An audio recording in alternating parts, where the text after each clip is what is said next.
Hello, everyone. Welcome to Lab Report, where we live, love, lab. Today's a really exciting episode because not only are we talking about a super important topic, especially since a lot of people have exams and papers and a lot of major things around the corner, but also... I know it's Halloween. Yeah, and it's Halloween, so priorities. But we're also bringing on two very special guests to help us with this one. So you're going to be getting insight not only from us, but from two people who definitely know what balance is and how to handle it. For sure. So our first guest speaker is Emma Karn. She is, cognitive. She'll explain a little bit more about herself coming soon, but she's a cognitive neuroscience major and she's a Rose Hill student. I met her because she's also a CBL scholar. So another great benefit to CBL and Claire Booth-Luce is you make a lot of connections and friends, and she's a really great friend of mine right now. And yeah, we met this past summer. And our second guest? Yeah, our second guest is Jazmine Hudson. She is also a neuroscience major, but she's cellular molecular like us. I know her for a plethora of reasons, but we work in the same lab, so she's also doing a lot of like developmental neuroscience work, but she does it with horseshoe crabs. She's balancing a lot of facets, both educationally, extracurricularly, work-wise, so I thought she'd be a great person to have on. She's also just a great person in general, so... Yeah. And, you know, both of them are, and we wanted to give you, like, I guess a little break from us talking and just to, I guess, gain some more insight. And also, I mean, we just recorded with Emma. We haven't recorded with Jazz yet, but it was also educational for us, you know? Like, it's great to have these conversations with your peers and with people you're friends with because, like, you get to find out a bunch of different things and think about things that you didn't consider before, and yeah, and especially with balance looks different for everyone. Like Emma and Jazz have not only do they have completely different schedules and aspirations, but we also all just have different interests. We have different ways that we choose to spend our time. We prioritize different things, so it would be a disservice to only give you two perspectives on that. So yeah, that's very exciting stuff coming up, so please stay tuned to hear some really good advice that I even am going to be taking away from this. I will be taking away some of that advice as well. Yeah, she was great. So, hi, I'm Emma. I'm a senior. Say your last name too. Okay, Karn. Emma Karn. And I live at Rose Hill. And I'm a neuroscience major, also a philosophy major. So I have two majors. And I'm involved in like some extracurricular things. Sorry. I sing in the choir, and I used to be a tour guide, but not anymore. But I do some intramural sports as well, and I also do research on campus. So, yeah. And what are your future plans after undergrad? Yeah, so I'm applying to PhDs right now. So I want to go to graduate school, and in the field of neuroscience and biomedical engineering, sort of like neurotechnology. So that's my plan that's what would be next fall, ideally. I'm an RA, so I'm in Res Life here. I've done a couple internships. I'm a researcher. I was in this like environmental initiative thingy. I'm a student worker in the law school. I think that's pretty much it, I want to say. And how have you balanced all that these past 4 years? That's like a lot going on. I think Google Calendar is your best friend. There'd be days where I would literally like block out when I would take naps or like when I would play like Sims or anything. Yeah, it's just a lot of like remembering your why and like why you're doing it. And it's not like, I don't know, in my brain I just kind of compartmentalize everything, so it seems like a lot, but it like, and then I look at my calendar, it's a little crazy, but I still find time to do things I want to do. That's good. Yeah. What are some of the things that you've had to balance simultaneously throughout these past 4 years? That's a good question. I feel like, this is a great topic, honestly. I think about it all the time. And I think balancing, like, at the broadest level, balancing all the dimensions of my life is really important. So, like, academically, socially, emotionally, spiritually, physically, it's really hard. You have to, learn to prioritize, but it's kind of important to make sure all those dimensions are being fulfilled. So in the past, like, even since my freshman year, I've had to balance my classes with spending time with my friends or meeting new friends, doing clubs. Every freshman year, like, every freshman signs up for probably 20 clubs, and you have to figure out which ones you actually want to go to. But yes, clubs, and honestly just spending time in New York and, like, exploring a new city, all of that, playing sports, whatever, just having time to, like, be quieter and journal and write and things like that too. So I always have a lot going on, honestly, but I like it that way. So that's what I balance. How do you decide what to prioritize? You've got an exam, you want to go out with your friends, you have a tennis match or something like that, like, Yeah, that's tough, but I think I try to think temporally mostly, and just kind of, like, what's the highest, what's the soonest thing, what do I need to get done first, but I do tend to like knocking out smaller tasks, get them out of the way first, and then, tackle the bigger things. I definitely prioritize academics, I would say, just over the top, but when it comes to everything else, I try to sort of think, like, what have I not done recently that I feel like I need right now, and just sort of self-evaluate, pull back. If it's been a while since I just had, like, coffee with a friend, then that's what I need to do that day, or I just really need to go for a run and, like, let off some steam. So I think when it comes to, like, the extras, the things that really aren't due the next day, then I sort of think about what would make me feel the best in that moment. Oh my god, that's a good question. I really don't know. I'm very bad at it. Like, I'm very much a procrastinator. Yeah. So it kind of depends on, like, what things I think will take more time than other things. One thing I would do is, like with Pomodoro methoding, like, I'll draw the tomatoes and I'll be like, okay, this will take me half a tomato. So, like, anything that takes me half a tomato, I'm just gonna do right away. Being on RA means you're on duty a lot, so, like, there's, like, 3 hours in the night where you're just, like, in the duty office, so I'll do that. And then for overnight, like, weekend duties, I'm stuck in the building from 24 hours, so I'll just do my homework during then.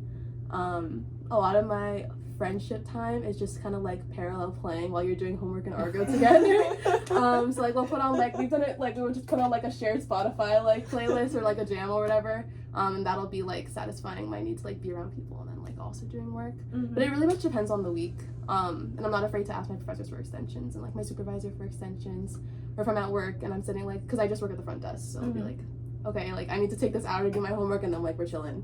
But yeah, it's you kind of just get a feel for it, I think. Yeah. And the good thing is that, like, my res life work is fun, and, like, I think lab work is fun. So even though it takes a lot of time, it's not like I'm, like, beating myself up about it. Yeah. No, it's very cool that you figured out how to, like, kind of overlap things and, like, combine them to really optimize your time. Yeah. No, it's fun, and, like, everything I'm doing, like, gives me something. So, like, I love arts and crafts, so res life gives me that. And I get free housing, and it's like, I'm never gonna live here again for free. Like, it's, like, kind of crazy. And then, like, yeah, I have to, like, sit in a law school, but I'm getting paid, so. Right. It's okay. Like, I don't do things I don't want to do, with, like, some exceptions, but for the most part, it's, like, by choice, which is nice. Oh, that's awesome. Yeah. And I mean, on the other side of prioritizing, there's always the conversation of having to, like, give and take.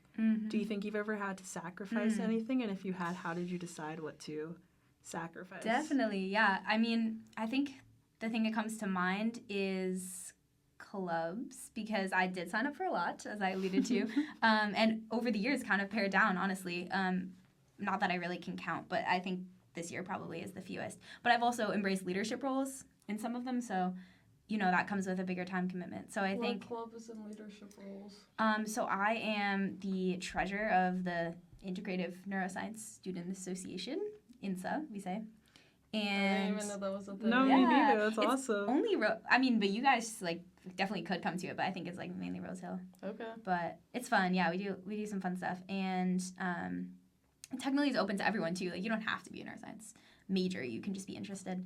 And then I'm also the vice president of the self-defense club. So wait, I completely forgot about that. That is crazy. Yeah. It's so cool. It's great. We have Krav Maga. We have we're talking about Muay Thai. That's awesome. Yeah, another instructor that I have worked with before who does kind of a blend, but it's great. Can you get someone in a chokehold? Oh yeah, I can get out of a chokehold too. I can get out of a chokehold too. I can flip a 300-pound man on his back. Yes. Have you done that? Yes. Holy. Yes. Yeah, not in a while. Not in a while. Little Emma. If you're I don't want to get too much into it, but yeah, if you're being if you're on your back, you can flip the script, So that's crazy. Yeah, it's cool. Good for you. But so you spoke about how sometimes you'll get coffee with friends or do other things to kind of see people, decompress. Do you have any other things that you do to spend your free time, and how do you create that free time to do those kinds of things? Good question. I'm always working on that. The other day I sat down on the couch and was like, finally, I don't have something pressing to do. I can write a poem. But it doesn't always just come out like that. It doesn't always flow. So it is hard, and it's something I don't let slide. I do have to make time to just do the things that relax me. And honestly, I feel it depends. I mean, there's different types of things. I really like to run. I get up at 7 a.m. to run. Some people don't find that relaxing, but I do. So I have a friend who I do it with. So we keep each other accountable. But then as far as within the day, it can be hard with classes and things. But I do really like to write, and I love to read. So that I'm always doing, just kind of in the gaps. If I'm taking the train, I'll pull out my book or something like that. And before I go to bed, whatever. But there's definitely things that I do have a lot of hobbies, and there's things that do kind of you talked about sacrifices, right? I haven't played piano in a while because, to be honest, there's not. I mean, there is one in Keating, but I don't know. It's a little more difficult than having one in your living room. So there are things that kind of fall by the wayside. But as long as I'm having the time to do something creative, then I'm happy. Yeah, that's awesome. And I'm glad that you found a way to make time for those things and prioritize those, because especially with the amount of stuff you're balancing, it's super important. It's for the mental health, honestly. I couldn't, I would be burned out if I didn't make the time for things. And I feel some people, I have friends like this, and that's totally fine. People work differently, but some people just work all the time. And I definitely work hard, but I feel if I literally just 8 hours a day straight, nothing else but work, I would be less efficient. I'd be less productive, honestly. So I have to program in some breaks for myself. Any last pieces of advice, anything you want a student who may be in the position you were 3 years ago to hear, or you think if you had heard this advice, you probably would have felt felt better, done better, anything like that? Oh, can I say something slightly controversial? I don't know. Yeah, of course, go for it. I think it goes back to balance, honestly, because you have to balance the advice that you get too. I remember that is actually a very good point and a very good piece of advice. I think as a freshman, I thought that everything I heard, especially from professors, mentors, adults, was their word is law. I have to take everything, and sometimes people would say conflicting things, and I would just have a complete existential crisis because I didn't understand how to make sense of that. And they must know but they must know too. So how? But I realized, honestly, that was a big part of me growing up from as a freshman to now, that you have to weigh what people say.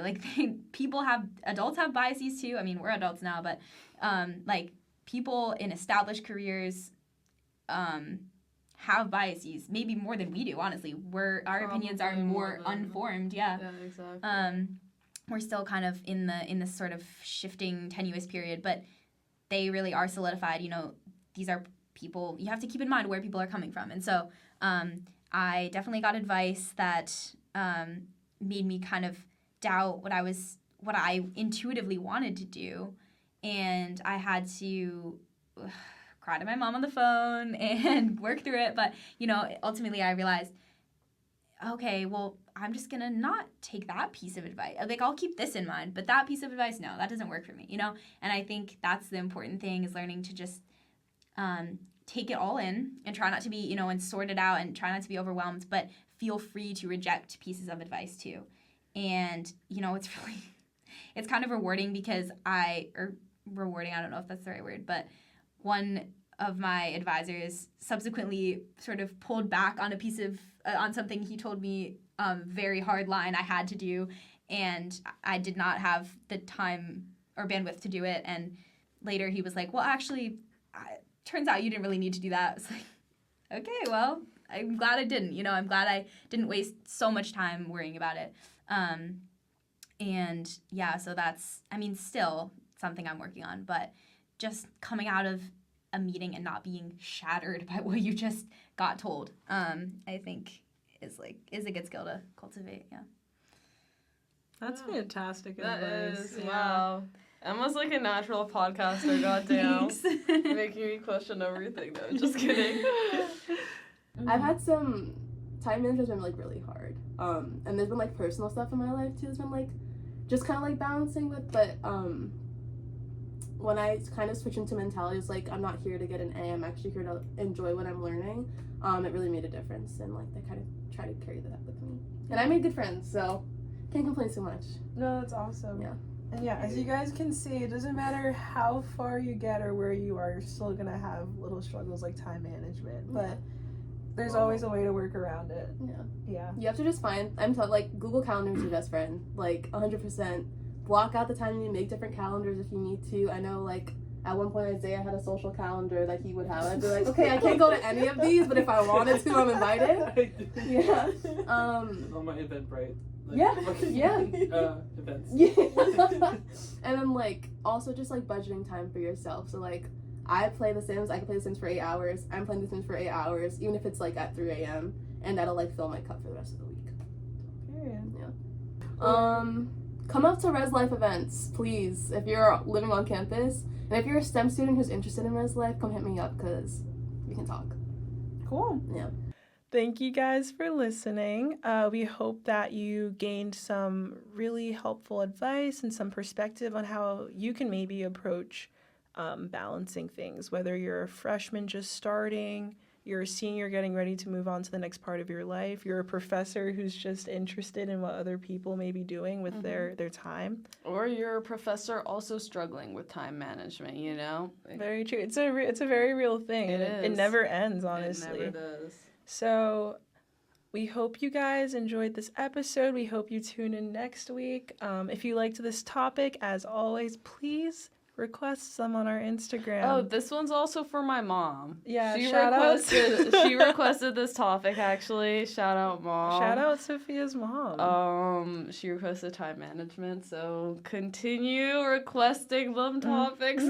We're listening, and we're very happy to talk about them, because odds are we probably deal with them too, and like a lot more people can learn from the topics. It's not just you.